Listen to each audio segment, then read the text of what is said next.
नमस्कार दोस्तों। आज मैं सुनाने जा रही हूँ बट सावित्री व्रत कथा। दोस्तों, जो भी व्रत रखते हैं उन्हें कथा अवश्य सुननी चाहिए। चाहे जो भी व्रत हो रखें, उस व्रत का कथा अवश्य सुने। कथा सुनते वक्त बीच में नहीं उठना चाहिए।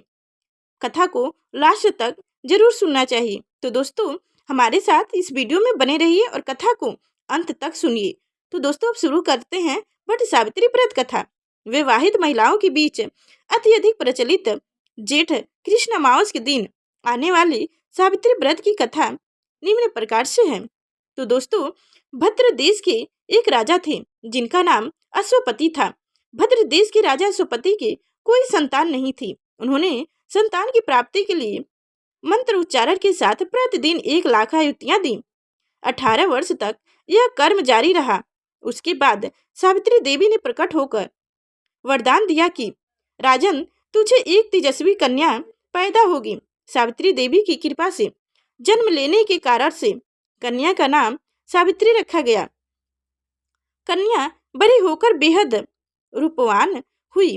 योग्य वर न मिलने की वजह से सावित्री के पिता दुखी थे। उन्होंने कन्या को स्वयं वरदान वर तलाशने को भेज दिया। सावित्री तपोवन जंगल में भटकने लगी।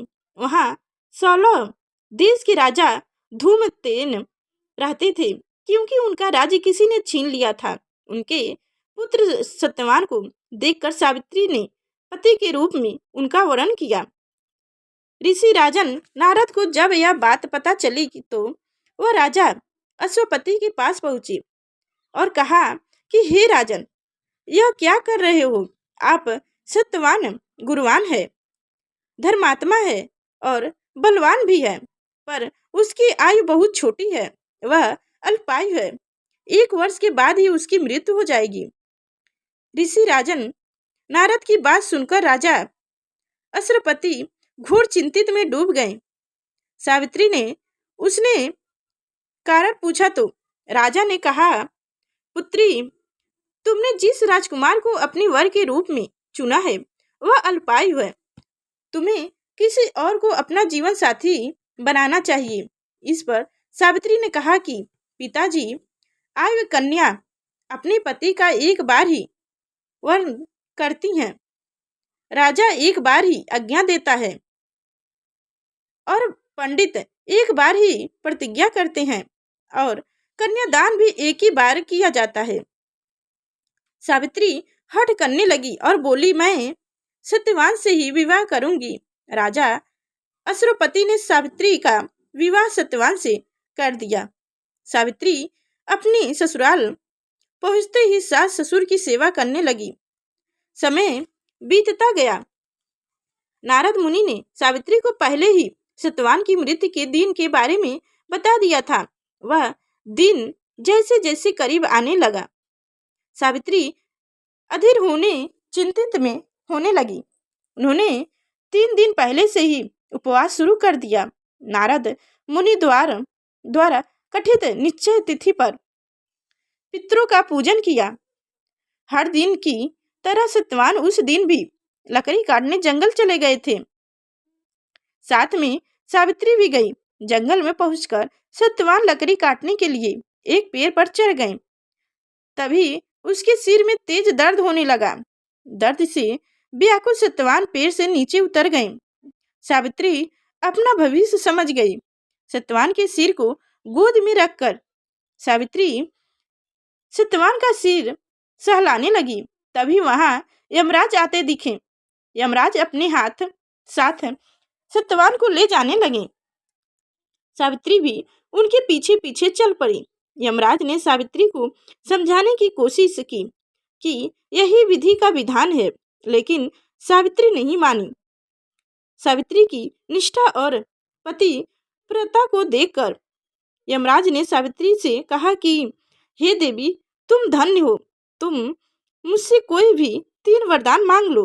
सावित्री ने कहा कि मेरे सास ससुर वनवासी हैं और अंधे हैं, उन्हें आप दिव्य ज्योति प्रदान करें। यमराज ने कहा, ऐसा ही होगा, जाओ, अब लौट जाओ। लेकिन सावित्री अपने पति सत्यवान के पीछे पीछे चलती रही। यमराज ने कहा, देवी, तुम वापस जाओ। सावित्री ने कहा, भगवान, मुझे अपने पति देव के पीछे पीछे चलने में कोई परेशानी नहीं है। पति के पीछे चलना मेरा कर्तव्य है। यह सुनकर उन्होंने फिर से उसे एक और वरदान मांगने को कहा। सावित्री ने दूसरा वरदान मांगी तो बोली, हमारे सास ससुर का राज्य छिन गया है, उसे पुण्य वापस दिला दें। यमराज ने सावित्री को यह वरदान भी दे दिया और कहा, अब तुम लौट जाओ।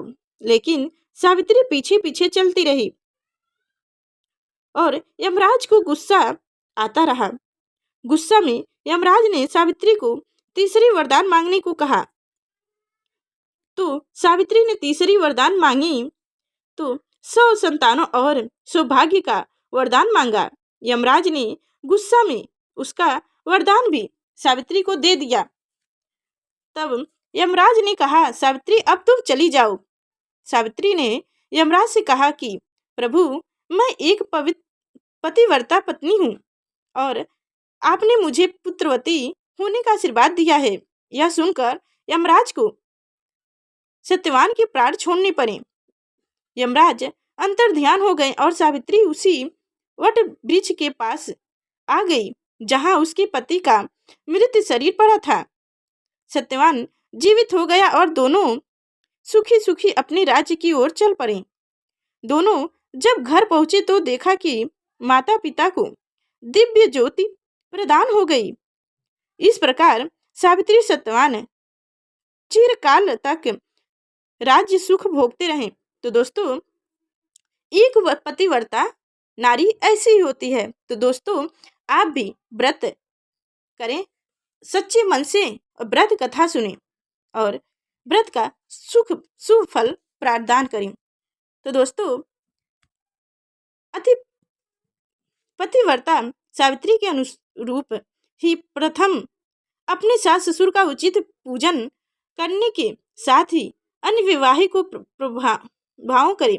वट सावित्री व्रत करते और इस कथा को सुनने से उपवास को विवाहिक जीवन या जीवन साथी की आयु पर किसी प्रकार का कोई संकट आए भी तो वो टल जाता है। तो दोस्तों, हमारी कहानी कैसी लगी कमेंट में बताएं और अभी तक हमारे चैनल को सब्सक्राइब नहीं किया तो सब्सक्राइब करके बेल आइकन की घंटी दबा दें।